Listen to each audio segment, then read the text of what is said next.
All right, guys, we're talking monsters today. What is your favorite method of movement to give your homebrew monsters? Are you flying guys? Are you burrowing guys? Swim guys? How do you like to surprise your party with movement? Okay, so my secret weapon when I need any kind of monster to be a little bit more deadly, I just need to up the CR a little bit, is I make teleportation a bonus action instead of part of a movement or an action. Nice. So teleporting in and out is my favorite thing in the world to do. If I'm going to homebrew a monster, it teleports. If you're good with descriptive words, I think that the scariest movement speed for a player to encounter is burrowing. Yeah, I'm with you. If you want to terrify your players quickly and easily, make a monster burrow and describe what they feel but can't see. Tremor style. And it's not just what they can't see, it's what they can't target. Yes, that's the biggest thing about burrowing. Then your entire encounter becomes ready to actions and guessing and hoping you got it right. Yeah, exactly. We're not playing D&D anymore. We're playing whack-a-mole.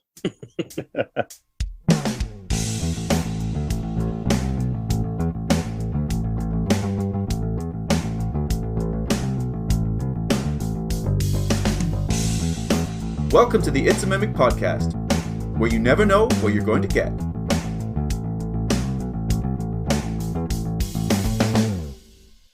Welcome to another It's a Mimic episode, where we continue our conversation on monsters in Dungeons & Dragons 5th edition. I'm Adam, and with me today are Brad and Jeff, and this episode is called Monstrosities, the Golden Oldies. In this episode of the It's a Mimic podcast, this panel of Dungeon Masters is going to get back to the basics with the most classic D&D monsters that have spanned multiple editions and haunted our imaginations for years. Sure, there are dragons and beholders and zombies, but what adventurer doesn't want to hunt down an enemy that can make the very ground shake, sink a sword into a screeching horror that stalks his prey blindly, or blow up a frustrating creature that hits you where you least expect it? Before we get started, I want to ask you guys, what's your favorite non-bipedal monster in D&D 5th edition? Do you want to roll for it? Yeah, let's roll. 15. 3. 14. All right. Jeff, you're answering your own question? All right. I am a big fan of one of the big nasties, the Remoraz. Used properly, it is terrifying for your players. Lots of D&D monsters may try to grab a PC and run away with it, but the Remoraz is one of the scariest because you can't easily follow them when they grab the wizard and dive into the earth with them. Also, depending on your players, describing the multitude of legs skittering across the ground will get the hair up on a lot of people's necks. I like that. I guess I'm next with the 14. I actually really like to go with standard creatures, things that they recognize from, lore that exists outside of D&D, because I play with a lot of new players. So something like a griffin is a favorite of mine, where you got flight, you got talons. They're immediately going to recognize the creature, and they're going to think they know how I'm going to run it because they've seen it in other forms of media. And when you suddenly start picking up characters or dropping NPCs or bearing a beak instead of just claws or talons, it really throws them off. That reminds me, closely related to Manticore in the beginning of Dragon of Icefire Peak is perfect. Oh, yeah. Great creature. I low-key love manticores because they are intelligent enough to speak as well. They just choose not to because they hate your fucking guts. Yep. Manticore, I have used manticores to great effect in previous campaigns, to the point where at one point my party, don't want to say befriended one. It showed up. It didn't have a name for itself because why would it? Doesn't need one. He's the manticore. So they called him Leon because he looked like a lion. Mm-hmm. We can all thank Terry for that fucking nonsense that derailed my series campaign for 20 minutes. But no, the manticores tend to latch on to the strongest group. And because of the fact that the heroes were slaughtering everything in their path, it's just like, all right, I'm going to stick with you guys until you are no longer the strongest. I'm going to team up with the other guys, and then I'm going to kill you. So keep being the strongest until you're not. And it made them have this weird ally that they were always concerned is going to turn on them at the last moment. So every time that they had a moderate to easy fight, yay, we have a manticore. Anytime it's going to get real hard, they know it's going to get difficult. They have to distract it and send it away so that it doesn't see them laying face down in the mud. Otherwise, Dan gets eaten. I could think of worse things. So anyway, before we get any further into our conversation on monstrosities and these classic creatures, let's jump into an ad break. Snap into a Slim Jim. We've previously covered quite a bit in our discussion on monsters in 5th edition. For all of those episodes and more, you can follow or subscribe at Spotify, Apple Podcasts, YouTube, and dozens of other podcast apps. And if you'd like to support us, you can donate through the website, check out our store, or join our Patreon and get access to other episodes and series.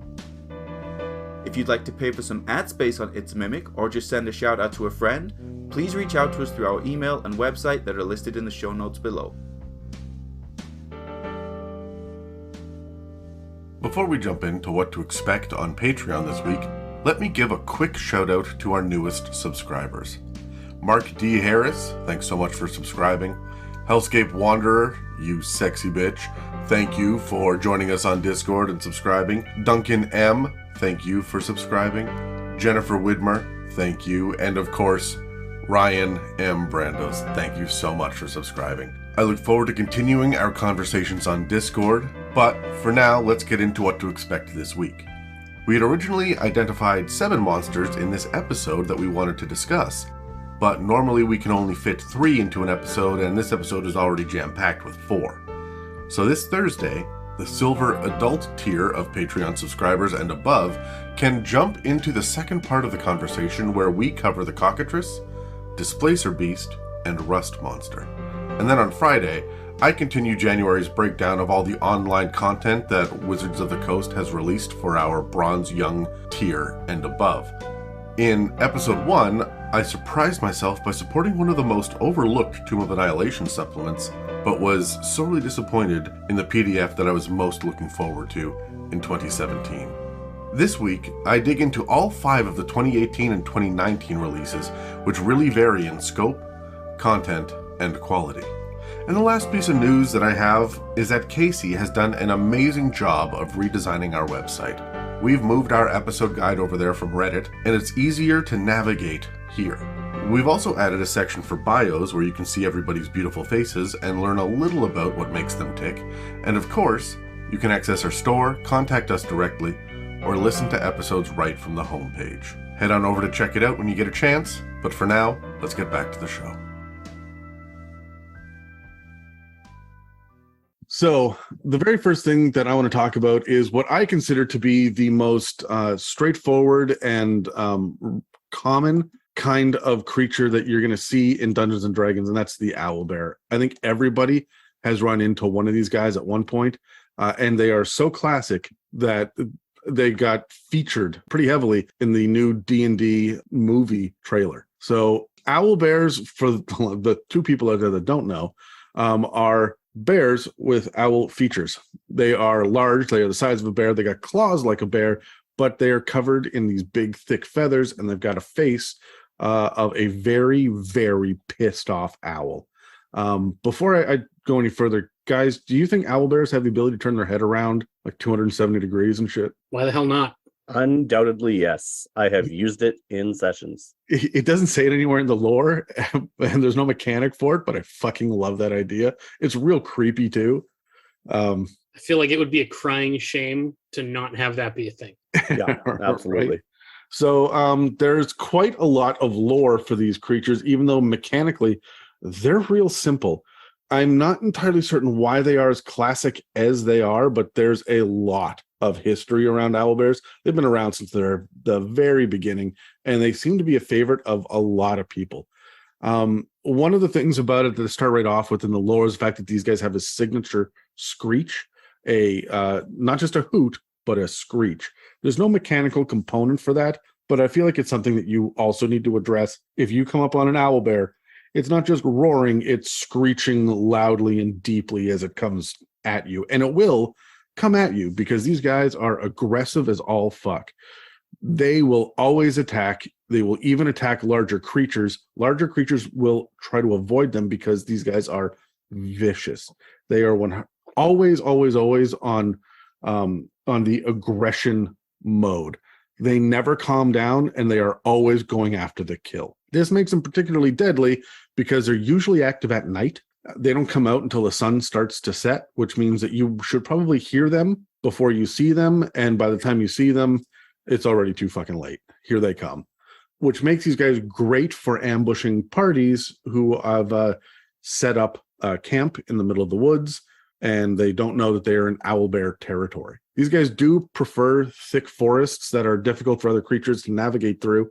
And it says that specifically in the lore that they wanted they want there to be as few escape paths as possible for their prey, which means very, very thick underbrush and foliage that I assume that it's the owlbear is able to just charge right the fuck through to catch people, because they, as much as they're an owl, they don't have wings, they don't fly. They're just a bear with feathers, right? So, but they're big, they're strong and powerful, and they're fast. So I assume that there's, even though there's no charge mechanic, you can treat them like they're going to run full bore at people. And possibly ignore non-magical difficult terrain in their territory. I would absolutely allow them to do that. They don't have a climb speed, but they should, because I mean, They're bears. I've allowed them to climb trees. Yeah. So, and like there's mention of trees in the lore, but they clearly live in caves. So there's a weird dichotomy here, which makes sense. It's a monstrosity. I'm going to get into that in a second. I see them as den creatures, right? That's why the caves are mentioned, right? Like bears, they rest in dens. Sure, they can climb a tree, but bears don't live in trees, right? They're too big to really spend time up there. Yeah, and that's just it. They do have caves, but the caves are known to reek with the smell of rotting meat and decay. They're just littered with bones and skulls of their kills, and it's a gory mess in there. The owlbear also stores part of its kills up in trees and in bushes and among rocks and outcroppings, and then it drags the rest back to its lair for consumption to go back and get the other stuff later, which means it'll also eat rotting meat. So it's a little bit scavengery as well, which makes me think that these guys are probably always fucking hungry. Oh, yeah, no doubt. And I mean, owls, right? They're a bit of scavenger birds as well. They prefer a fresh kill, but they will scavenge. So that's probably where they get that portion from. Yeah, as much as this is an apex predator, because they're fast and they're strong and they hunt at night, they do seem to have these weird little contradictions here and there. Apex predators tend not to scavenge. These guys will. That makes them more versatile, I guess, for DMs to be able to use in different circumstances. Like you can have just more excuses to introduce an owlbear. But one thing to keep in mind is that, and again, another part of this, that they are versatile. They hunt solo or in pairs or with young who are unable to fend for themselves. So they can tend to be in large numbers or moderately large numbers, traveling in packs. Although there's no rules for that, they don't get pack tactics. They do tend to travel in groups if they have a bit of a family unit, which means that just because you're fighting one doesn't mean you won't fight two or three later. Yeah, but if you're a DM and you introduce a pack with young ones, their players are going to take that as a pet. They're going to try anyway. They're going to certainly try. And there are there's some lore that supports that, because these guys are intelligent as dogs. And while it is possible to train one to be a guard or a mount, it's damn difficult because they're consistently hostile. The lore says that some settlements on the outskirts of civilization have been known to race owlbears, but it's common for these owlbears to just turn on their masters and eat them in front of an audience as well. Sometimes they can be used in gladiatorial arenas, which seems a little bit more on par for these vicious murder machines. Elves have used them as guards beneath their treetop cities, which again makes no fucking sense to me because these guys should climb. They're bears. Hobgoblins like them as mounts, which again makes no fucking sense to me because you get wargs who are intelligent, speak your language, and are just as vicious and deadly. And hill giants and frost giants like to keep them as pets, which does make sense to me because hill giants are gross and they're crass and they're blunt, and they will 100% just beat an owlbear into submission and keep it as a pet, and they go, sick them, and send the owlbear off to kill and eat half of the party while the hill giant eats the other half. They're like the people who keep a pit bull on a chain outside their house. Yeah, and don't treat it well. No, right? Absolutely not. The other side of that, too, is the size disparity. Even your Goliath player character is only going to, like, the owlbear is, 5 times heavier versus a hill giant that, if it disobeys, it's just going to get punched in the head by a fist the size of a watermelon. Yeah, and that's something to keep in mind as well. They're large monstrosities, but they're, I think, large for the size of large. I'm going to say that these things are much bigger than a horse. Mm-hmm. They're going to be polar bears, not black bears. Oh, absolutely. There are some conflicting origins about where they come from in the owlbear section, and then there's a really clear fucking answer later on, or rather earlier in the book, in the monster manual. It says that some people say a wizard made them. Elves and fae claim to have known owlbears for thousands of years and that they've always been in the Feywild. However, interestingly, Wizards of the Coast actually lists owlbears in their Monstrosities explanation when it breaks down what all the different subtypes for the creatures are at the beginning of the monster manual. I'm going to quote this directly. Monstrosities are monsters in the strictest sense, frightening creatures that are not ordinary, not truly natural, and almost never benign. Some are the results of magical experimentation gone awry, such as owlbears. So there you go. The lore in World says nobody knows, but I mean, the guys that write the fucking book said, oh, okay, we know, and a wizard did it.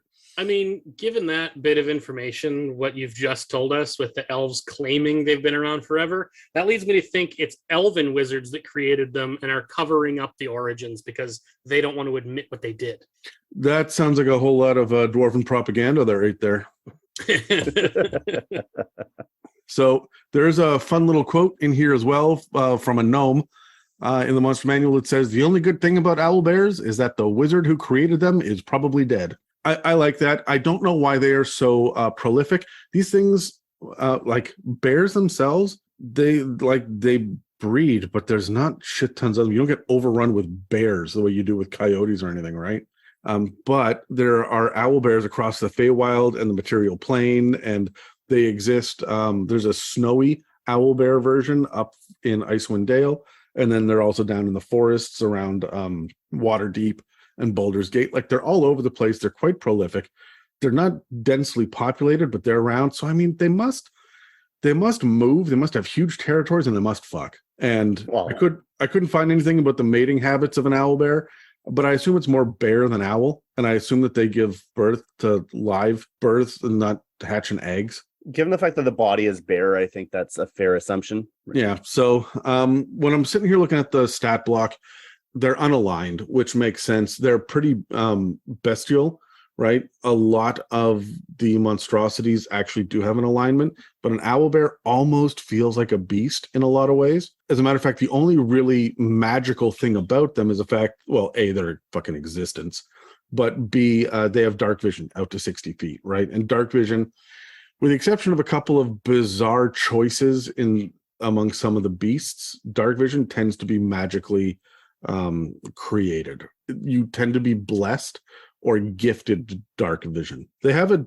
moderate AC considering their challenge rating 3. A 13 armor class is enough to challenge a party of, in tier 1 adventurers. Their hit points are around 60 depending on how well you roll, and their speed is 40 feet. That's the only speed that they get. I really wish that they would be able to climb as well, but the good news is the snowy owlbear from Rime of the Frost Maiden gets only one little tweak, and they get a swim speed of 30 feet.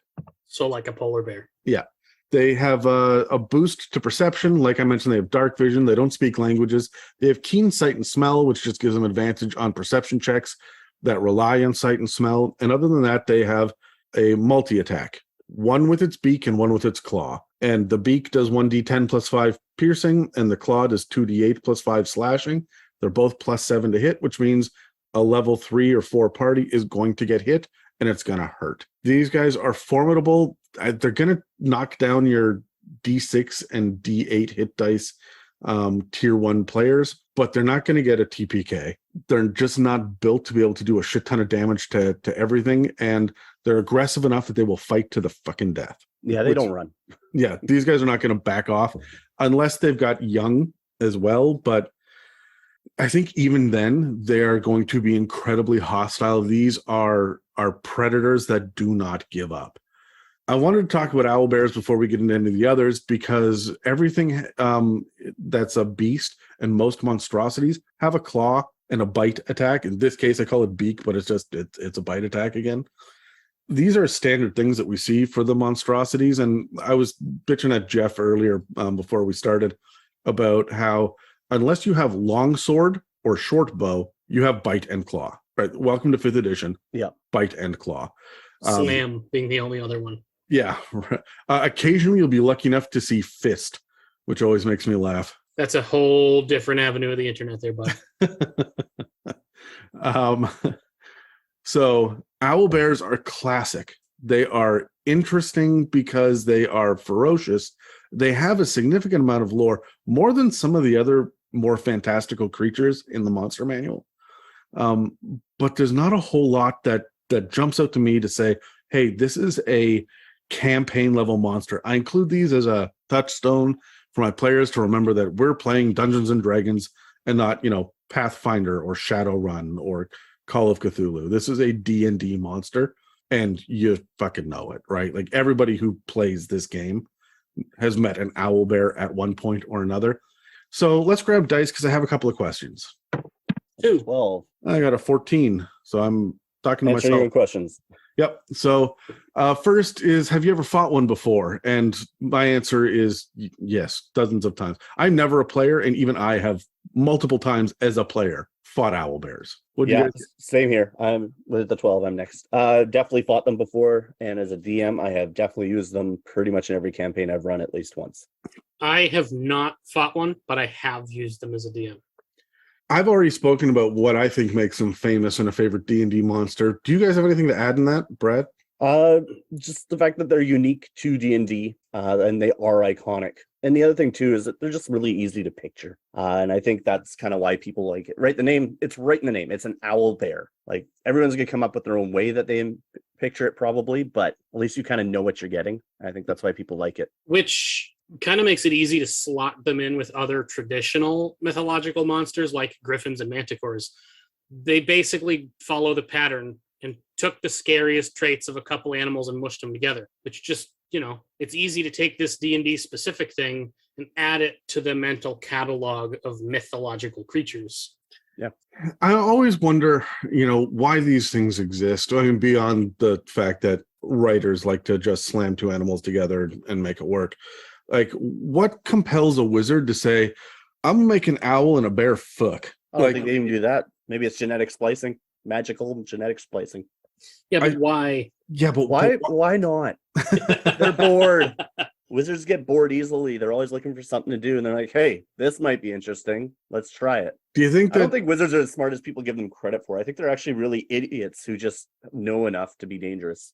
they're absent-minded professors, right? Yeah. Like, I think a lot of the times, like, I'm going to make an owlbear because I want a really, really, really big omelet. Oh, they give live births? Fuck it, release them into the woods and move on to the next thing. Yeah. There's also the argument to be made that these are wizards that dumped wisdom. Mm-hmm. It could also be far less intentional, and it could be that they weren't even trying to create a creature. They were trying to do something completely different, perhaps, like make a potion that turned into an owlbear instead of whatever enchantment they were working on. Oh, that's fun. Like, the very first owlbear is actually the wizard that drank a potion and poofed into an owlbear. Like, oops. Yep. Oops. Forgot to carry the one in my formula, and now He here was trying to make a potion that would give you both flight speed and strength. So he took aspects from each creature and it ended up just being transformed. I like that. I think that's fun. Do you guys have any unique insights about how to play one of these creatures? I mean, I'm going to lean into the ferocity factor. Clearly, these guys are going to come screeching out of the darkness at night and attack the smallest thing to drag it off and eat it later. Yeah, your gnomes are in trouble. That's basically what I'd say. Your smallest creature is going to be taken away for food. These things are relentless. They don't stop until they get what they want or they're killed. And it's not that they're scared of the big ones, just the little ones is easier, right? Yeah. They know they're going to be able to get away, right? They're not going to try and take on a whole pack themselves. They're going to hit and run for food, right? So we say they don't run, but what they're really doing is they aren't running because they're losing. They only run when they have what they want. And They got what they wanted, and now they're done. Yeah. Well, their wisdom is pretty high. Their intelligence is, like I say, it's like dog level, right? But their strength and constitution are through the fucking roof. And this means that I think even if they see a party of adventurers, they know they can win. Yep. Or it's at least even, and they're going to try to just pick off a part of it, right? And maybe it's not the smallest one. Maybe it is the donkey that's tied to the tree, right? And that's the thing that it goes to. These guys would totally attack mounts. 100%. Oh, yeah. Before they'd attack the people, I'd say. I think so. I think that if there's a campfire and you have someone on watch and they're sitting there at 4 a.m, they would hear the screeching coming, come out of the darkness, and then suddenly one of the horses just drops in a spray of blood and then gets dragged off into the shadow. Well, I was gonna say, you're usually camping in an open field or in a cave or something like that. You're gonna tie your horses up kind of on a tree on the outside, so you're just gonna hear a whinny, and then all of a sudden the horse is gone. I really like that. Which I guess would, I can move that into my own insights on how to use an owlbear. If you're putting your players in a circumstance where having a mount is really important, either they need to move through an area quickly, they need the pack carrying ability of their horses. Use an owlbear, attack the mounts. If they need 4 horses and now they have 3, now what? Yeah. Would you guys let your players tame one? I wouldn't. I know that Dan let us tame owlbears way back in the day, Brad, when we were playing in that campaign. Yeah, that's right. I don't like the idea of taming an owlbear because you get a tank as part of the party, and I'm not a big fan of it. But if I'm going to do it, you have to roll animal handling checks every freaking day because these things are so temperamental. And if you ever roll a 1 or fail by more than 5, roll initiative. And it may just swipe if you fail by more than 5. And then it's a deck save to get out of the way. But if you roll a 1, it's going to come at you. Like you are now the next meal. You have pissed it off. And I just wouldn't make it worth it to tame an owlbear. Yeah, I think, especially if you're playing with new players, I would probably allow them to tame a young one. But that said, I would probably find a way for that thing to be taken out of action before it has a chance to grow and become an actual thing that you have to deal with, right? You neuter the stats, they have a young one. Here you go, you get your little pet. And then you also rip the party's heart out by taking away their pet. Teach them the loss of D&D young. Now, I don't know, but I'm going to go out on a limb and say I don't think any of the 3 of us have Russian heritage. So the next sentence out of my mouth is more apt than if any of us were. Would you try to tame a grizzly bear? Because I wouldn't. I have actually got Dave relatively domesticated, and I think that I get half points for that. That absolutely. I'd give you 3/4. I would not be opposed to letting them try just so they can understand how completely unfeasible it is that it actually works. I think this is one of the first times that a new player hears the phrase, "You can try." Yeah. Okay, so I know that we've each got a couple of other classic monsters to go through. And we were burning through this episode pretty quickly on just owlbears, which shocked me because owlbears are a nothing stat block. Like I said, they're strong, but there's nothing to them. They're indistinguishable from any other beast. Yeah, and that's just it. Is they don't have that monstrosity gimmick beside the fact that it's part owl, part bear. So let's grab dice and roll initiative and see what the next monster is that we're going to cover. All right, 5. 14. I also got a 5. Let's roll off, Jeff. 18. 15. I'm going last. Oh, boo. Okay, so you're up first, Brad. All right, I'm up first with a 14. So I'm going to lead out with the Bulette, one of actually my favorite creatures to use. The CR5, it's going to be a little bit, I guess, early second tier at this point, right? End of first tier, early second tier. These things are awesome. If you want to imagine what they look like, the alternative name for them is land sharks. They have basically a bullet head with a massive jaw, big sharp talons. Let's give it a little history because then you can really try and imagine what this thing looks like. Like all of these monstrosities, or most of these monstrosities, they're believed to have been created by a wizard, but it's not confirmed. And they say that the Bulette is the result of a mad wizard's experiments, basically trying to crossbreed a snapping turtle with an armadillo and then a little bit of demon ichor. So if you want to imagine a demonic snapping turtle armadillo cross, that's kind of what you're getting here. Aptly named, they do have a bullet-shaped head and the scales effectively of an armadillo. They're well armored, big jaws, big teeth, big claws, and they're coming out of the ground for you. So the most distinctive fact you'll find about a Bulette is the fact that they have a burrow speed of 40 feet. And they pair that with a standing leap ability, which allows them to either long jump 30 feet or high jump 15 feet from a standing start. So you can imagine these things, given the fact that their movement speed is 40 feet, they can go underground for 10, 15 feet, jump out and land on top of you out of nowhere. The fact that they do burrow underground means that they also have tremor sense. So they know where you are when they're underground, but you'll probably have no idea where they are. You can use your perception checks, but it's going to be pretty tricky to actually figure out and locate down where these things have gone once they've gone underground. As far as the stat block goes, these things are going to be pretty hard to hit. I mean, I mentioned that they've got natural scale armor, so they come with a armor class of 17. And if you roll about average, you'll end up with 94 hit points, but you can go a lot higher than that. We can get these things up to about 150 hit points nearly. And then I mentioned as well, the burrow speed is kind of their big gimmick. If we want to look at attacks, Adam, you mentioned pretty much every creature has a bite and a claw. These guys, interestingly, despite the fact that they have been given massive talons, they don't have a claw attack. They only have a bite attack, but they have one special attack called Deadly Leap. And as long as they jump at least 15 feet as part of their movement, which I mentioned is they can do that just as a straight up and down jump if they want to. But if they jump up and land on your square, you're making a DC 16 saving throw for strength or dexterity, which is interesting. You get to choose if you want to just kind of stand there and trying to shock absorb it, or if you're dexterous and trying to step out of the way of it. But if you don't make the save, you're going to be knocked prone and take bludgeoning and piercing damage, averaging about 28 points of damage. If you do manage to save, you're not going to be knocked prone, and you take half damage, usual saving throw stuff. And then you'll also get pushed back 5 feet. Unless there's nowhere to be pushed back 5 feet too, then you just get knocked prone and you're literally standing under this thing as its jaws are opening and closing above you.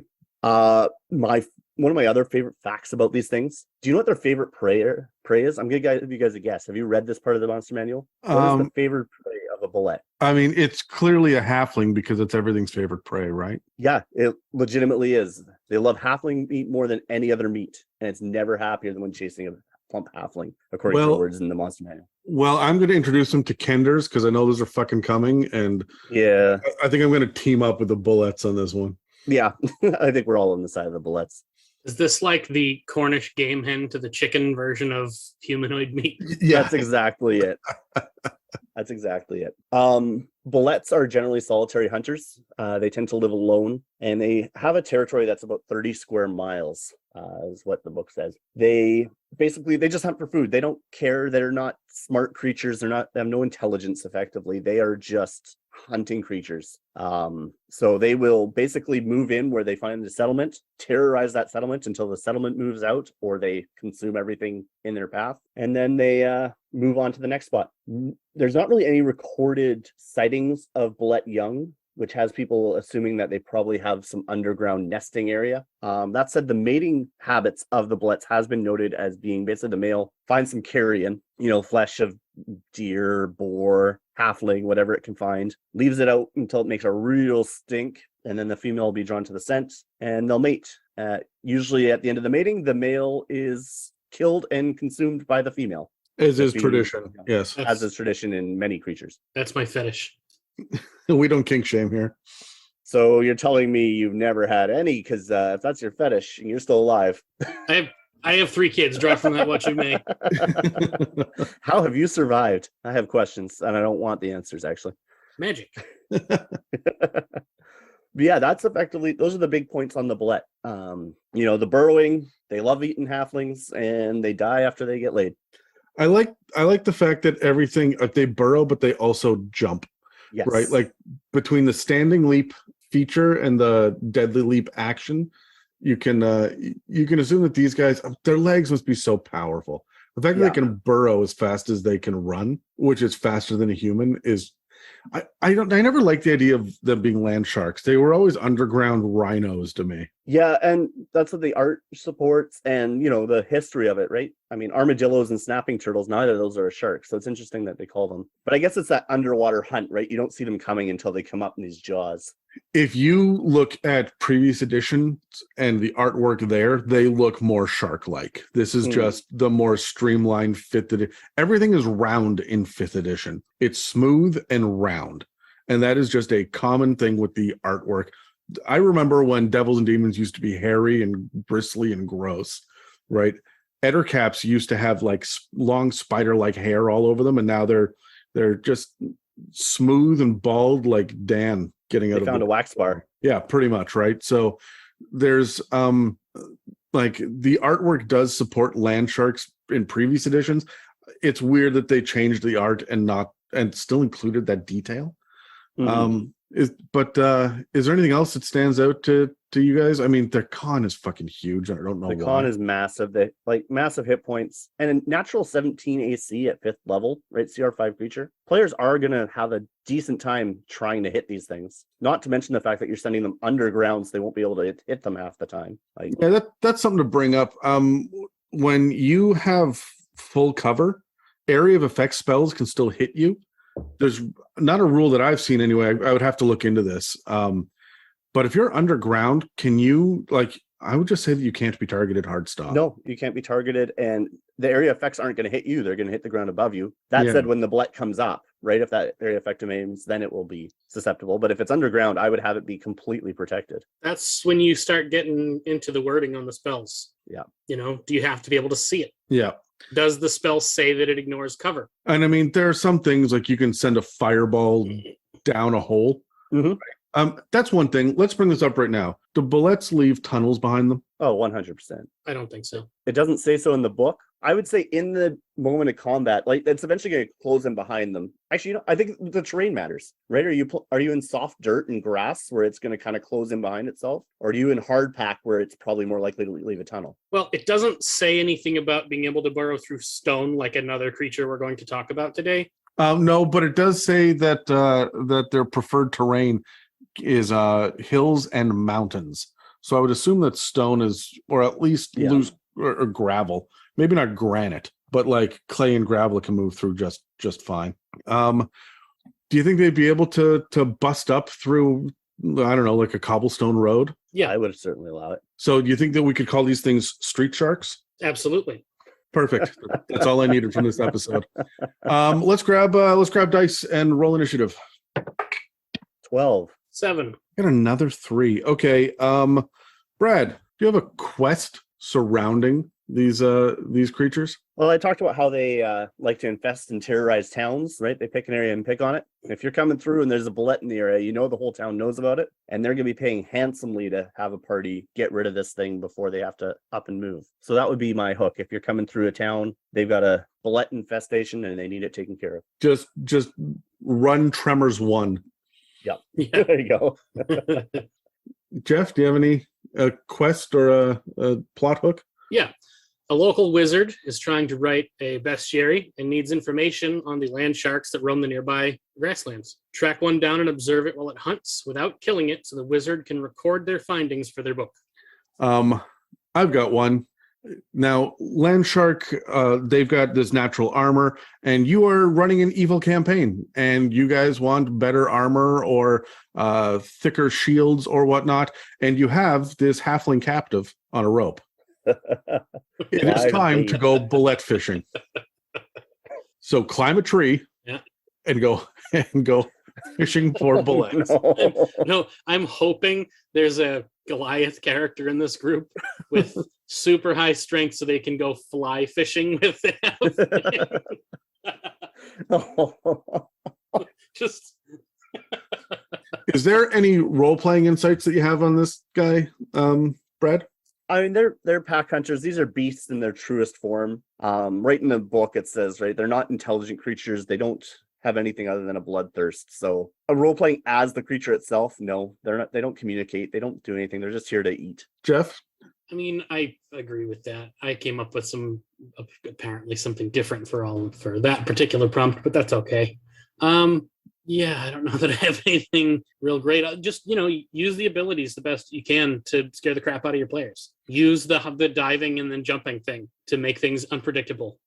One thing that I would say about these guys, and I don't have anything in the lore that supports this necessarily, but I assume that they chitter. They don't growl or screech or scream. They're underground. I think about other things that live and burrow underground, like moles and whatnot, and they squeak and chitter. And I just think it'd be great to hear the chittering noise and the snapping, clicking of their beak. I can't help but think that noise would come from grinding their jaws and their armor plates against each other. Yeah, I don't think that that these guys have a phenomenal way of communicating among each other, right? Especially they have tremor sense, right? So you got to imagine it's almost echolocation like underground, right? Where they would feel the vibrations of something like a chitter more than they would hear it. And where they're solitary and have large territories, they would be looking out to make sure they stay out of the range of another Bulette's chittering vibrations. Oh yeah, well they hunt each other, as also in the book. I should have mentioned that. Like Bulettes consume other Bulettes as biggest and strongest wins. So they're not pack hunters at all then? No, they're in any sense. No, they're Pac-Man frogs. Yeah. Okay. What exploration hooks or clues might adventurers have to keep an eye out for when it comes to these creatures? I mean, we talked about tunnels, and even if there aren't tunnels, there's going to at least be signs of disruption wherever they come up. You may even feel some tremors under your own feet. You don't have tremor sense, but you may feel the ground shaking if this thing's anywhere near you. You're going to find churned earth. You're going to find blood-stained grass and rocks with no carcasses around. Missing livestock, uprooted trees, that kind of stuff. I also like the idea of the players coming upon, I don't know, like an outpost in the middle of the wilderness. Like it's civilized. It's a fort out there, but it's been abandoned and the doors are locked from the inside. And it takes a while for you to realize that there are the wooden floor planks have been burst up, and now your players are being hunted inside a fort. There's a specific scene in Starship Troopers where they are like all of the main characters go into a fort on a planet and they can't figure out what happened to everybody else there.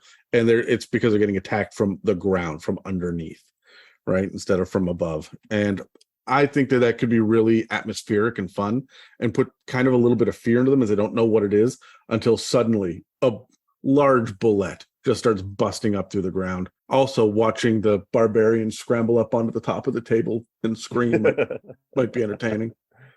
Is there a big combat tactic that stands out to you besides just the jump on the guy? I mean, that's the big one, right? Hit and run. Right? These things aren't necessarily, they've got the armor, they've got the hit points to stand and deliver, but they aren't going to, right? The tactic is hit, run, get underground so you can come up and do it again. We talked about the owlbears, right? Wanting to grab some prey, take it away and eat it. Mm-hmm. I could imagine a combat like this going on for a long time where the bulette doesn't even necessarily surface every round, right? It might. Oh yeah. You got some small NPCs in the party. The bulette's going to take that NPC, drag it underground, try and consume it, and the party's going to have to figure out if they can chase it down a hole or if they just have to wait for the thing. They have tremor sense too, and they may be dumb, but they're still an animal. They may drag the halfling underground and then leave them there and go get another player character because they can go back and find it with tremor sense. They know where it is. Yeah, that's an interesting point as well, is they're going to move half their speed. So they burrow 40 feet. So they have to be 20 feet underground. They pop up, grapple, and then move 10 feet underground because you have to move, half of your movement speed when you're grappling someone. Right. So you're leaving these characters that do not have a burrow speed underground. And if it's, like we said, soft land, now they're buried. And can't breathe. The ground is crushing the breath out of their lungs. Yeah, which is interesting. I mean, the mechanics for that in 5th Ed, they will be absolutely fine. You have 10 fucking minutes, but but it is a scary and provocative set piece to do that. Oh yeah. Mm-hmm. I'm thinking about when they're above ground, which should happen sometimes, especially because your big showcase, move is this leap. But the problem is that it doesn't have multi-attack with the deadly leap. So it can jump on you and squish you and knock you prone, but you're just going to stand up on the next round. Yep. So I feel like you're never going to get the opportunity to cash in on that prone condition, right? Because no one's going to stay prone. So I think that you're just jumping, you're leapfrogging onto people to do that damage, right? Yeah. And I don't think you're using bite very often, unless that jump is going to provide an opportunity attack. Or if you want to be the DM that bites the unconscious player character. I would still jump on them because it's more fun. Yeah, that's more fun.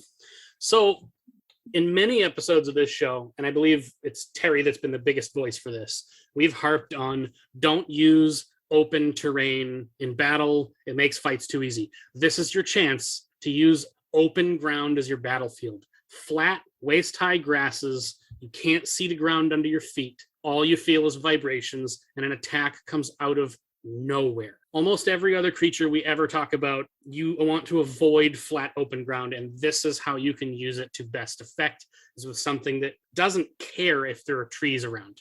It just, you can use that common disadvantage, in this case, to your advantage. Yeah, and sitting down and watching things like a Shark movie or Tremors, or another one that sticks out in my head is the sequel to Jurassic Park, Lost World, where they've got all the velociraptors in the long grass. Oh, yeah. and they're just popping up, and it's just hit and run and dragging all of those mercenaries down to their death, like one after another. Like, these are scary set piece moments that you can replicate.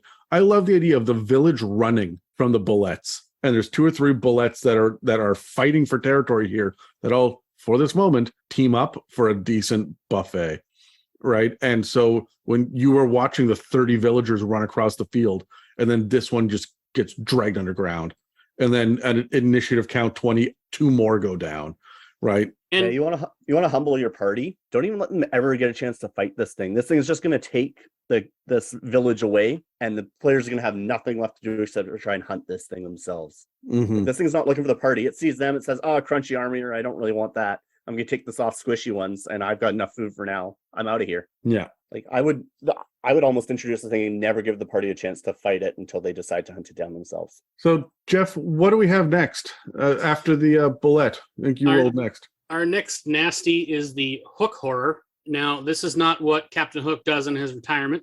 This is Hook Horror. Is that the hooker whore? Yep. So these guys are 9 feet tall with a vulture-like head, a spiny carapace like a beetle, and long arms that end in a single hooked claw each. They are described as being both an omnivorous scavenger, and a pack predator in the 5th edition lore. They can communicate with a complicated language of clicks and clacks from their claw arms tapping against their carapace. To me, this means that a creature that will stalk and hunt creatures when they have greater numbers, but will retreat if outnumbered and can tell, the others in the back to scatter. They know they can live on vegetation if they can't get meat. They're not going to fight a pitched battle here. They live in extended families led by the eldest female and defend nests of their eggs. They're egg-laying creatures. In D&D history, these guys go all the way back officially to 1981, although their origin predates that official status by a few years. They were described, interestingly enough, in 88 as being strict herbivores, which has changed at some point in the last 35 years, which is kind of interesting. Not sure what that change signifies. It's also said that they occasionally will farm particularly interesting algae or fungus for themselves in their little colonies. These are Underdark creatures, so they're subterranean caverns that you're going to find these guys in. As far as their stat outlay, they are a large creature. They are neutral. They don't have any particular evil or good alignment. Strictly right down the middle neutral. Armor class 15, pretty moderate, a little bit, for challenge rating 3. 75 hit points is pretty stout at challenge rating 3. 30-foot walking speed, 30-foot climbing speed. They are strong and have a decent constitution. Interestingly enough, they have an intelligence of 6, which is pretty high for a lot of the stuff we're going to talk about today, and a solid above average wisdom. These are not stupid creatures when you compare them to a lot of other things we think of as dumb brutes. They have blind sight and an extended dark vision range above and beyond what a player character typically gets, and they have their own unique Hook Horror language. They use echolocation. They can't use blind sight while they're deafened, which is something that could be an interesting tidbit for your player characters to learn if they know they're going to face Hook Horrors in the future. They do get keen hearing, perception, advantage on perception checks that rely on hearing. They have a multi-attack, which is 2 hook attacks, +6 to hit, 10-foot reach, and a pretty solid average of 11 damage. At challenge rating 3, getting hit by this guy twice is no joke. Yeah, and a +6 to hit, he's going to hit. Yeah. I really like these guys. They're classic Underdark creatures, right? That, I don't know. These are one of my personal favorites. Let's roll initiative. I want to hear what your thoughts are. 10. 5. I got a 14. So my first question is going to be, do we have a plot hook or a quest or something about these guys? And I keep thinking about what sort of magical or interesting part of the body you could harvest off of them. But for the most part, for a Hook Horror, it's just the hook. You get the hook. It's weird they don't get a beak attack, but I mean, yeah, I had the same thought. I guess their hooks are just more iconic. They're going to slash twice with it and then just eat and pick afterwards. if you know you have a 10-foot reach with a hook, why would you get your face anywhere near your prey? Yeah, It's protecting a softer part of your body when you can get way closer to them without getting your soft parts. Yeah, but if you can get a hook into something and bring it in and get a good chomp out of it, right? You get a grapple with those hooks. It's True. weird that you don't get a grapple or a trip mechanic with them, but again, Right. that's fine. That's shit that I would expect out of 3.5 or even AD&D. When it comes to the 5th edition version, if I'm looking for a plot hook, I don't get it. Okay, so Jeff, hook horror. Okay, so when it comes to a hook horror, the number one thing that I'm going to do is just exterminate them. They are preying on the small settlement, and I think that I would ramp up the level of scariness. You said they're 9 feet tall. Yeah, that's fucking monstrous. Like that's huge. So I'm going to have them preying on Svirfneblin. Oh yeah, and they hunt in packs too. They're no joke. Yeah. And CR3 hunting in packs, I mean, 4 or 5 of these guys are going to act like a CR7, CR8 level encounter. So just attacking the Svirfneblin, who are technically evil, but maybe cowed so much that they require your party's help and can be, negotiated with as long as you kill these monsters that are attacking us. So what I came up with for a plot hook, given their relative intelligence, their above average wisdom, and the fact that they have a language, this to me says that they could potentially be trained or be an ally. The leader of a thieves guild is trying to decide if your group is trustworthy enough to work with. The leader has a pet hook horror that is apparently an excellent judge of character, but he'll only trust you if Hooky likes you. Well, it's interesting because the intelligence modifier on this is higher. It has higher intelligence than a hill giant, which means these things are sentient, intelligent creatures. Yep. You can almost treat them like Chewbacca as opposed to a pet. Yeah. Mm-hmm. Yeah. Companion. Which is not to say that Chewbacca was stupid by any means. In fact, he was pretty smart, but just the inability to communicate. Only some of the people around will be able to speak hook horror or understand what they're saying. Which makes it really interesting. You can have the Han Solo character that's the only one that can really understand the language, but the only way to speak back could be fun if instead of the hook horror learning the person's language, the person that understands the hook horror has some device that they can click and clack and scrape against to talk back to it. Oh, so it's your artificer now. Yeah. He's got a couple of clamshells he's clicking together to be able to talk back. 3 seashells. Yeah. Different use. I was thinking coconuts, Yep. Monty Python it. Yeah. Yeah, Monty Python it. For me, my plot hook will be the fact that their eggs are a delicacy, right? There's a bit here in the monster manual that talks about how they are ruled by a female. They have a central, well-protected nest where the eggs are kept. They do have a home. They are pack creatures, so their nests are well protected. But there's some sort of crazy chef who swears that these are a delicacy, the best things that he can service customers, and he's going to pay you a handsome reward if you can bring back a dozen of these eggs for an omelet. Like a drow high court will stack these. Yeah. That's entertaining. Anything about role playing specifically for these guys? I mean, for me, it is a fact they're more intelligent. I would run them as aggressive beasts, but only because they're more like a barbarian than they are like an actual monster creature, right? They will come in to hunt and they will move quickly and they are excellent attackers and hunters and they're a little territorial, but there's an intelligence. You chase one back and there are 4 more waiting for an ambush. They will have legitimate tactics, which means they're also going to be able to, they might understand you, even if you don't understand them. Yeah. So for me, the big thought to add on to that is that, they are an intelligent creature. They are sentient to some ability. And we do have information that says that they farm certain foods. These are creatures that will retreat, that if they are going to be out hunting with a pack, they're not going to be doing this that close to their protected nest. They're not going to want to draw a threat back home with them. I wouldn't treat them the same way you would a wolf or the same way you would an owlbear. They are going to act differently. Like Adam said, more like a barbarian tribe than like a pack of wolves. Yeah, they're going to be primitive, but they're not going to be, and I think they'd be savage too, right? Just from the way that their physiology leans. but they're not dumb. You can get No. your group to encounter some moral quandaries with a creature like this. Absolutely. That was my thought as well. These things they have hooks for hands, so they're not going to be tool users in the same way that other creatures are, but their intelligence is there. I think savage or primal are probably the best ways to describe these things, right? They're not evolved, but that doesn't mean they're stupid either. Right. They're not technologically advanced, but it doesn't mean they don't know what they're doing. When it comes to exploration and whatnot, I think that you can rely on two things about hunting these guys down, and one of them is going to be the evidence that they've been there with the gouges of the hooks themselves in like stone and in soft rock and materials and whatnot. But I think you can also hunt them down by listening to their chittering, their noises, their screeches, their clicking.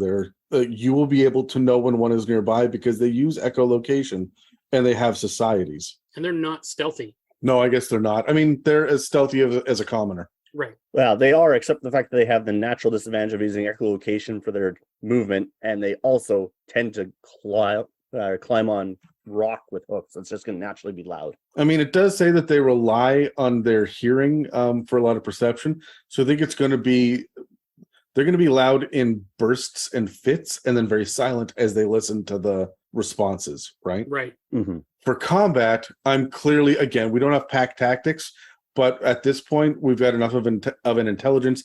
They're going to ambush. They're going to set traps. They're going to have escape routes. They are going to be, I would run these guys like big, scary versions of like veggie pygmies, right? Like they've got a very simplistic, rudimentary civilization and understanding of the world. But what they do understand, they've mastered because they are a real threat. So I would not separate the party around these guys. They're going to totally capitalize on that. You also have to remember these are an Underdark creature that can climb, and they know you can't. They're going to use vertical space in a way that seems natural to them and not natural to typical humanoids. They're going to attack you from the ceiling of a cavern. They're going to pull you up off the ground and drop you, because this is something potentially, if they're hunting armored prey, to be able to drop and crack armor like a seagull would. They're going to use every ability they have to their best advantage. And if they know you can't climb and they can, they will use that. Yeah, and they're going to take advantage of their reach as well, right? If they can be on a ceiling where they can reach down and get you with their hook, but you can't reach back up, they're going to use that as well. They're going to keep you at arm's length. Yeah, suddenly that Goliath is in a lot more danger than the halfling. Yeah.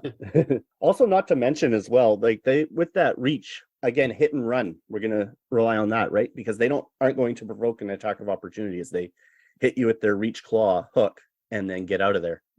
So the next one, my next monster here is it's fairly similar to the Bulette, but it's the big brother of, and that is the purple worm. Adam's favorite. That's what he calls himself. You're goddamn right. So these are gargantuan creatures. I made a reference earlier to Tremors. These guys look like the graboids from Tremors. They are these monstrous. I don't want to shock you guys. They're big worms and they're purple. So now that you've recovered from that unique piece of information, I just want to go really quickly into the fact that they've got these weird spikes that stick out from their sides that I assume they're using to propel themselves along as they burrow, because that's their whole shtick. They're underground and they come up and they fucking eat everything. Purple worms burrow. They're traditionally found in the Underdark, but they're often seen on the surface world too.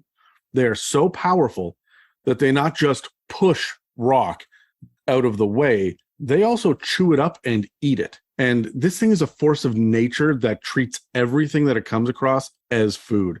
And you get that idea by the fact that it is a mouth with a tube behind it. So am I. Well, is that tube behind or never mind? I am a donut. Not touching it. These guys are attracted to loud noises, much like the other two creatures that we just talked about. But that means that for these guys, they have a much larger scale. They are attracted not to towns and villages, but to cities, to festivals, and to active battlefields. And battles have been interrupted because a purple worm has shown up to just eat fucking everything. That's terrifying. Mm-hmm. These things are so dangerous that Drow, Durgar, and Mind Flayers, which are kind of the apex civilizations in the Underdark, have to take special precautions to keep the purple worms at bay. Sometimes it's magical wardings, but sometimes it's actual geographical boundaries and whatnot that they've used. In my opinion, the best way to keep a purple worm back is chasm or water. Yeah, could a purple worm? They don't have a swim speed, but I mean, neither do I. And Right, but we know that there are underground oceans in the Underdark. If you can position yourself well, like in an water island around, yeah, that's a good point. You can really narrow down the number of avenues they have to get in your city in the first place. Yeah, and you got to watch out because these guys are fast. They've got these toothy beaks that are large enough to swallow a horse whole, and they used to have like lamprey, like maw, which was circular with all the teeth all the way around and rows of it in. But it's clear now that they have a mouth with big ass teeth that jut out almost like little tusks, and they have these beady little eyes that are underdeveloped, which makes sense because they have blind sight and tremor sense, and they rely on those. Like I said, they eat rocks and stone, and it's been discovered that their guts are often filled with precious metals and gems that they haven't been able to digest. So if you're crazy enough and you are a treasure hunter, you may want to go hunt a purple worm for the treasure in its gullet. You could Drax it, just jump into the mouth, attack from the inside. That's problematic, but yes, you could. Give it a try. Let us know how it works out. I'll see what your barbarian's going to do. So the thing about the purple worm is that they not just burrow, but they create massive tunnels. And I was trying to wrap my brain around this a little bit because it's not just stone they go through, it's also dirt.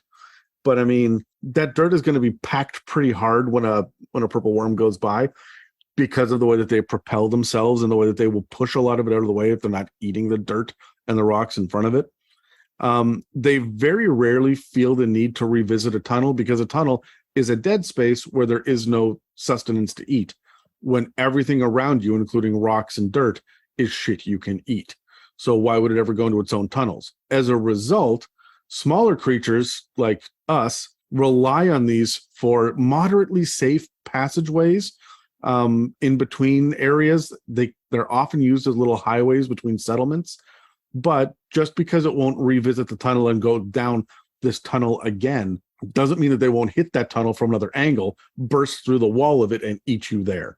So it's moderate safety. It's not legitimate safety. There is a mention of crisscrossing tunnels in the monster manual, and it says that there are some great labyrinths, especially around big populated areas where purple worms have attacked, as packs, because they often hunt in groups. These are CR15 creatures. That is fucking terrifying. That is, oof. Wow. Yeah. So these guys are much like the Owlbear. These guys are unaligned. They're not neutral like the Hook Horror because they don't have the intelligence to be. Their intelligence is so their strength is through the roof. Their con is through the roof. Their AC and hit points are through the roof because, of course, they are. This thing is a CR15 gargantuan monstrosity.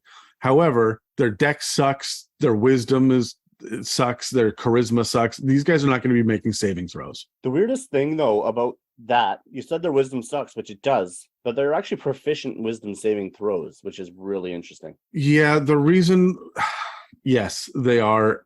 It was just one of those weird things when I look at that stat block every time. I'm like, why are they having a big bonus in wisdom saving throws? Con, I get. Wisdom? Well, because in theory, their proficiency modifier is real high.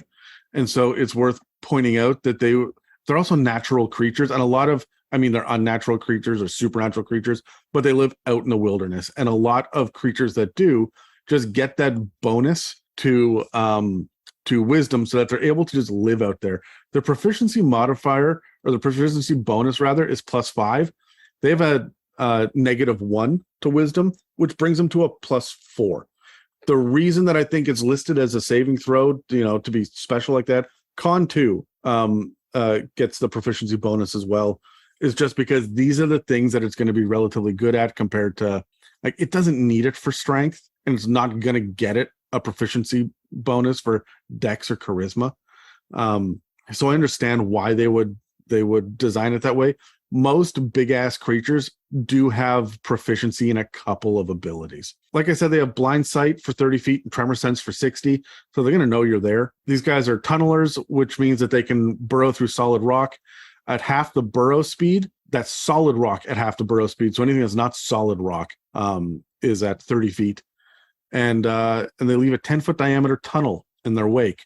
Now they do get multi-attack, one with the bite and one with its stinger, because it wasn't fucking scary enough. It also has a thing on the other end of it. So the bite is exactly what you would expect it to be for a CR15 gigantic worm, right? +9 to hit, 10-foot reach, and a shit ton of piercing damage. Also, there's a swallow mechanic that is pretty standard with all the swallow mechanics all the way through the monster manual. The idea here is that you take 6d6 acid damage at the start of each of the worm's turns, but if the worm takes 30 damage or more in a single turn from inside, then it's going to make a con save, which it's a high con save, but they've got about a 50-50 chance of doing it, or they're going to regurgitate you somewhere within 10 feet of the worm. I wish they were more specific, and they would say 10 feet of the mouth of the worm. Because this thing is so fucking huge, right? I think it's one of those unwritten things, right? Because it's from the mouth of the word, right? You're being regurgitated out of the mouth by the nature of the word regurgitate. Yeah, but rules as written says that you can be regurgitated 10 feet from the tail, which just drives me nuts. If the worm dies, then swallowed creature is no longer restrained, and it can escape by using 20 feet of movement, which, sure, fuck, why not? In my head, purple worms are a lot bigger than they are listed here. Like, they're gargantuan, but it's only 20 feet to walk out of it. I mean, that's just like walking across. Where you're in the first gullet. Yeah, I guess. It hasn't had time to digest you yet. Yeah. My purple worms are the size of houses, not the size of cars, right? So they do have this bragging. They do have this tail stinger, which is just as it's got all the other stuff that the bite does, except it does 3d6 +9 piercing damage, and then forces a con save, which is pretty high, and then does 12d6 poison damage on a failed save. That's massive. Brutal. Or half as much on a successful one. So yeah. That's 60 points of damage from just the tail stinger alone every turn. Yeah, it's ugly. Now, in Storm King's Thunder, there's a purple wormling, which is a large version of this that I discovered. Its speed is 20 feet, doesn't get a burrow speed. All of the mechanical stats, the numbers, drop as you would expect them to. Now, there is still this swallow mechanic on the bite for only small or smaller creatures. So your halflings, gnomes, and goblins are still in trouble, but your humans are not. And the tail stinger does not hit with quite as much poison damage, because this goes from a CR15 purple worm to a CR2 purple wormling. So it's a huge step. That's a massive drop. Yeah. So do you guys have any quests? Let's roll initiative on this guy. 9. I got a 6. I got a 1. So you meet a group of Sverfneblin refugees. Their town was wiped out by a purple worm, and they need help finding a safe place to live. They are afraid to proceed alone, but they can pay you in tinkering services along the way. I like that. That's a lot of fun. I'm my big plot hook that I was going to focus on was there is an item in the DMG called Purple Worm Poison. It costs 2,000 gold pieces, and it can be harvested from a dead or incapacitated purple worm. If you're going to incapacitate it, just fucking kill it.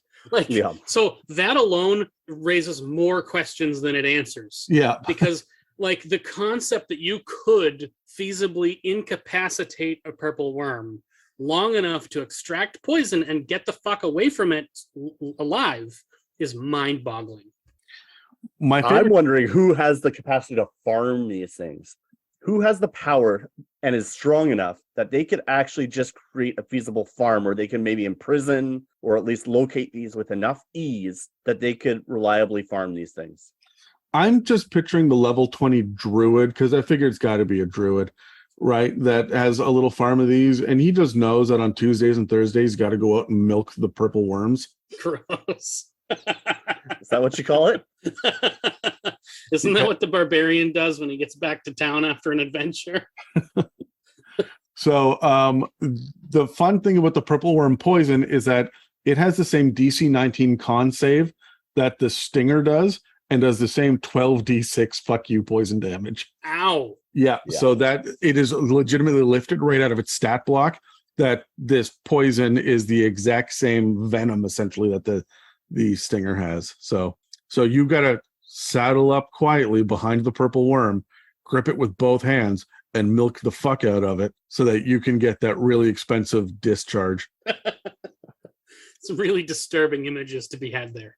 Brad, do you have a plot hook? Mine was actually quite similar. It wasn't necessarily milky, but it was basically somebody is trying to perform a study on these things, right? You've got a mad mage who just wants to know more about these things and their movements so that they can try and better predict where they will come up and be prepared for their arrivals. So basically they want you to see if you're supposed to track one down and follow its movements, basically trace out the tunnels that it leaves behind to see if there's any sort of method to the madness. Actually, even better, let's tie it into Acquisitions Incorporated and make it a insurance company, right? You got some actuaries or an insurance company that wants to hire you on to basically try and predict the futures for their own insurance purposes. Yeah, I like that. I mean, the purple worm is going to be enough of a presence in the world that everybody's going to be aware of it, and there will be organizations that say, okay, this has to be dealt with one way or the other, right? Yeah. Jeff, do you have any insights about role playing for purple worms? So one of the things that you want to remember with these guys is that they are a force of nature. They're not something that your party encounters. It's something that happens to your party. I'd also like to point out that these guys, as much as they're iconic for burrowing, they're faster above the ground than they are below the ground. It could be fun, if you're that kind of sadistic DM, to put your players in a circumstance where they think they're being smart by luring it out onto the surface, only for them to discover that this thing's even faster now. I think I was next, wasn't I? Or is that Yes, you were. Yeah, okay. No, you're up. My big thing for role-playing a purple worm is the fact that they rely on their tremor sense. They rely on, and they're dumb. They're dumb as all hell. So they rely on their blind sense and their tremor sense and moving through the rocks and whatnot. So I think their target changes because everybody's the same size to a purple worm. It doesn't matter if you're a Goliath or a goblin. You are a light snack at best. You are a mild taste. And they will get a full mouthful of buildings and rocks and dirt and stuff as well. So as much as they will come at you because you're digestible, they're going to go after what's making the biggest noise. If I'm going to fight a purple worm, I'm going to head to a waterfall. I'm going to go try to have the top of a cliff so that I can have all of these landslides that I trigger. That's going to mask my location really well and have it focused on other things. If you want to get its attention, you don't make the most noise, you make the biggest thump. Fireball suddenly becomes a distraction technique. Exactly. And that's something that I would think about with all of the thunder effects. Shatter was the one that came to mind for me. Yeah. Yeah. What's the one where you do the thunder damage and teleport? Thunderstep. That's got to be one of the best ones. Yeah. Because it's going to send the purple worm to where you used to be. Draw it away. Brilliant. Yeah, I mean, there's not much ad for role playing, right? These things, they're dumb. Like you said, they go for whatever they can eat. If there's a big factory nearby that's producing, maybe there's a mill, it's probably going to go for that first, right? It's going to have all these grinding gears, all these noises, to go for something like that. This leads me to think that Svirfneblin and Duragar are going to get attacked by these a lot more than Drow. Because they mine. Yeah. Because they're noisier. Absolutely. Yeah. Whereas some civilizations in the Underdark, like Myconids, for example, will almost be completely ignored. Yeah. Unless they're just so unfortunate they happen to be in the path. They're not going to be targeted. They may just get hit out of nowhere. Any insights on how to play with the exploration pillar when it comes to purple worms? Was I first or second? Yeah. I don't No, remember. you're first. You're number one. Okay. I was Sure. third. So if your party is traversing the Underdark, trying to get from one place to another, and they're passing through natural tunnels for days, but then suddenly the tunnels are perfectly round and smell different, that's a big red flag. Yeah, I think so. Although I think it's also going to be an indication that you might be close to a civilization, That too. right?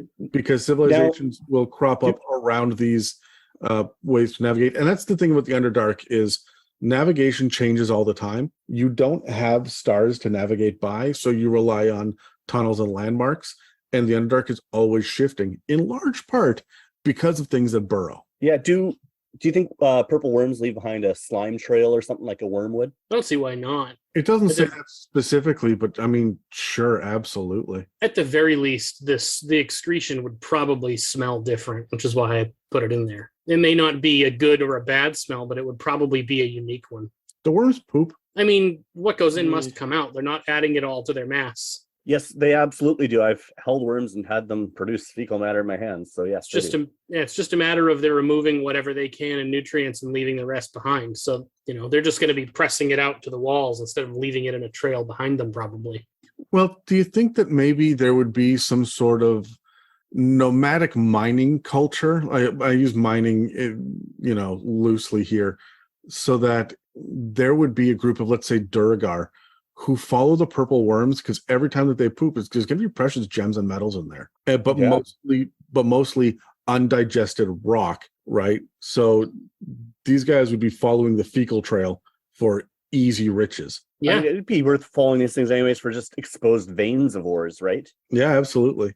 Right. If there's a new tunnel bored, there's a good chance it may expose some ores or veins that you didn't know were there before. Any thoughts about? Sorry, did you have a unique thing for exploration, Brad?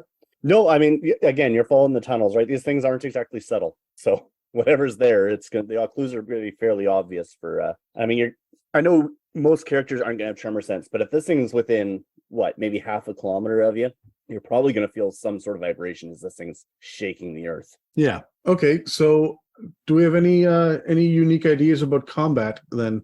So it's easy to want to say your group is fighting a purple worm.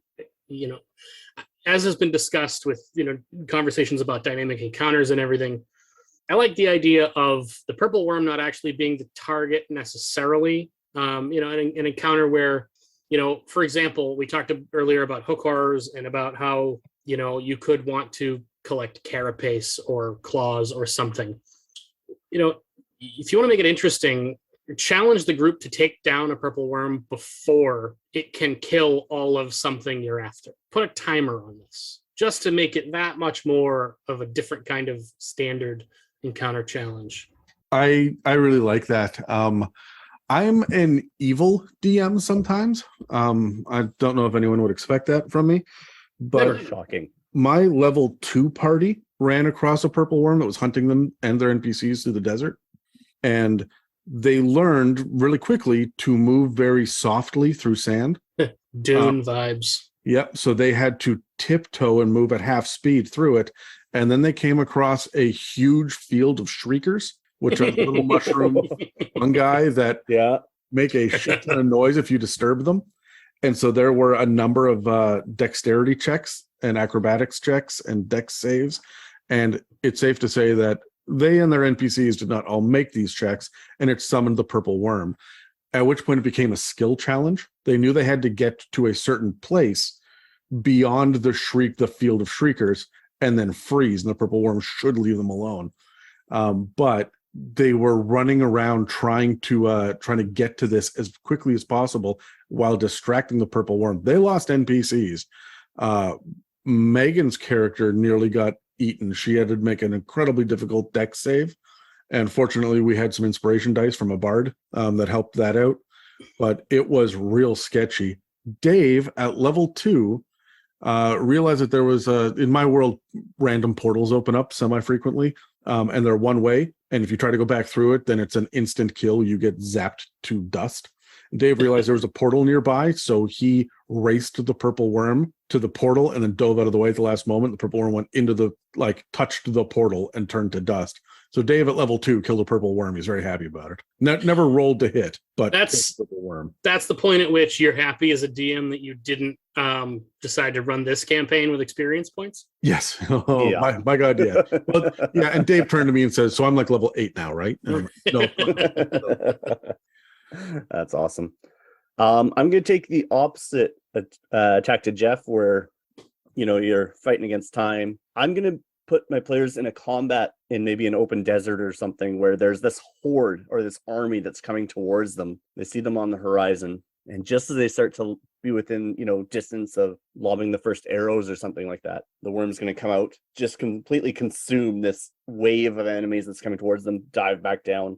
And then you've actually managed to avoid combat simply by fate. And it's going to lead to a set piece for later, right? Now you know that this creature's here. Right. And when you combine yours and Adam's together, it really puts a point on the fact that with a lot of these high challenge rating monsters that not all campaigns will get to the point where they're able to fight them, you don't always have to have high CR monsters be a combat encounter. There are ways to bring in epic level creatures at lower levels so that your players get a chance to interact with them without it just being a TPK or having to make them wait until they hit level 15 to see some of the cool stuff. Yeah, honestly, if you rely on skill challenges and environmental difficulties, especially for gargantuan things, but I was in a campaign years ago, and we were all level 12, and there was a lich that was at the top of his tower doing stuff, and all we needed to do was get the gems into the appropriate slots to create a force field to stop the lich's plan. We weren't there to kill the lich, we just needed to do that. So we faced a lich at level 12 and succeeded because we did environmental we had environmental impacts, and it was a skill challenge, but it was tense and it was fun and it was interesting, and we never drew swords because if you're going to draw your sword, it's already too late. So my last thought on this is I really want to see your players walking across a desert or through the hilly grassland, and they look over and they see a Bulette leaping through the air, just bounding Hulk style towards you. I know where this is going. And they're like, that's fucking weird. And they get ready to fight it. And that's when the purple worm shows up and the Bulette is running from the purple worm. This is the Star Wars moment of the big thing getting eaten by the even bigger thing. Yeah, exactly. And I think the Bulette just like leaves you alone. But I mean, you guys were idiots and you brought a carriage with horses, so you're making more noise than the jumping Bulette at this point. So the moment the Bulette gets close to you, it would be smart for it to then just start to burrow because you guys are on the surface making noise. So do we have any final thoughts before we jump to our last ad break? No, I think we've covered it pretty well. Yeah, I think environmental threat, right? Have them be in the world. Like we said, you don't have to fight them, but at least have them be part of your world. They're interesting, they're iconic, they're classic, but they're not complicated. No. And that's relatively true for all of the monsters we've discussed so far today. So let's jump into the last ad break before we wrap this episode up. If you've been inspired by the conversation in this episode, please feel free to reach out and share your creativity and ideas with us and the rest of the community. You can reach us on Facebook and Instagram, or on our subreddit r/it'samimic. Also, if you're feeling particularly generous, please follow and subscribe and leave us positive reviews, likes and comments. Engagement like that help us pop up on search engines and keep this show running. There are a lot of great classic monsters in Dungeons & Dragons that have earned their reputations. If you're ever feeling bored or in need of inspiration for something to do in your campaign, you could do a lot worse than digging into the lore of some of the more iconic creatures and their history for inspiration. For me, just reading about a creature's D&D history can give me lots of ideas for quests or not so random encounters. When all else fails, when you're doing your session prep, look to the past. Just because it's been done by someone or by you in other campaigns, or even in the same campaign, doesn't mean it isn't fun or worth doing again. Classics are classics for a reason. Yeah, movies, music, monsters, the 3 M's. All right, so that's all for this discussion on Monstrosities. Make sure that you subscribe or follow and check back regularly to see what inspirations and insights we'll have for you in the future. Next week, we're going to sit down for the first part of our discussion on gem dragons. Thank you for listening to another episode of the It's a Mimic podcast. If you'd like to support us, we have a donate button on our website, www.itsamimic.com, a store with some It's a Mimic merch, and a Patreon. This episode and others can be found on Spotify, Apple Podcasts, YouTube, and most other podcast apps. Thanks again for listening to It's a Mimic, where you never know what you're going to get. This has been an It's a Mimic production. Please check the show notes for this episode to see links, time codes, and credits, and don't forget to reach out and share your own inspirations.